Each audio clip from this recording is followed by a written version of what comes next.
Greetings, welcome back. RPG Day 2023, Day 4. Today's title is The Last RPG That You Bought. The last RPG that I bought was many years ago, probably about 10 years ago. It's a game called Primeval. I did a very bad, not my greatest, sort of like review video of it a couple of years ago. It's a licensed product. It's no longer in print. It only got a rule book and 2 source books, unfortunately. But it's a game based on the British TV show Primeval, which is about a team of government-sponsored investigators looking into these strange temporal anomalies popping up all over the place and that link to the distant past or the not-so-distant future and far future. And unfortunately, dinosaurs, prehistoric beasties, and future predators are sort of like coming through. The show was kind of a Monster of the Week show with an overarching couple of storylines. And I absolutely love it. Fantastic show. It got a really dodgy Canadian spin-off that isn't worth watching, but we're not talking about that. We're here to talk about the RPG.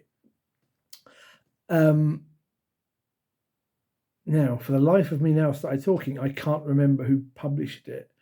It's the same company that does the Doctor Who, Cubicle 7? Well, that rings a bell. And it uses what I think they call the Saturday evening tea time telly system, if I remember that correctly. Which means it's a very basic system. Simple, you spend points for stats, points for skills, and one of the, and you have a concept that you want to be, maybe, you're whoever that's been brought in because either you've encountered something, so the government's basically drafted you, or, you're a government agent, or you're a zoologist, paleozoologist, whatever. And you basically track down these beasties and you try to return them to their time. But also you've got to be aware of, you can't let the public know, and you've got to make sure you don't do anything that changes the timeline, because you screw up and people disappear or they change or something's different. And this does come up in the show. One of the nice mechanics for it as well is that it kind of assumes that you are your own little group who've got their own headquarters somewhere, wherever you set your game, and the characters can actually spend points to create their headquarters. So you can have an anomaly detection device, you can have an armory, you can have a medical team, you can, whatever. There's a dozen or more upgrades that you can create for your base.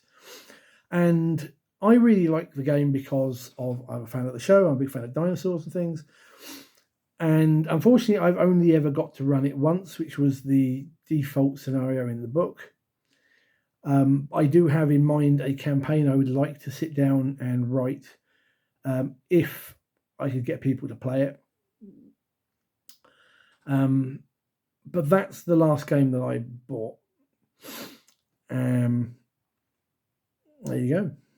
Don't know what much more to say on that one. Thanks for watching. Thumbs up. I look forward to seeing any comments, whether you've played the game or not, down in the comments down below. Until next time, take care. Good gaming.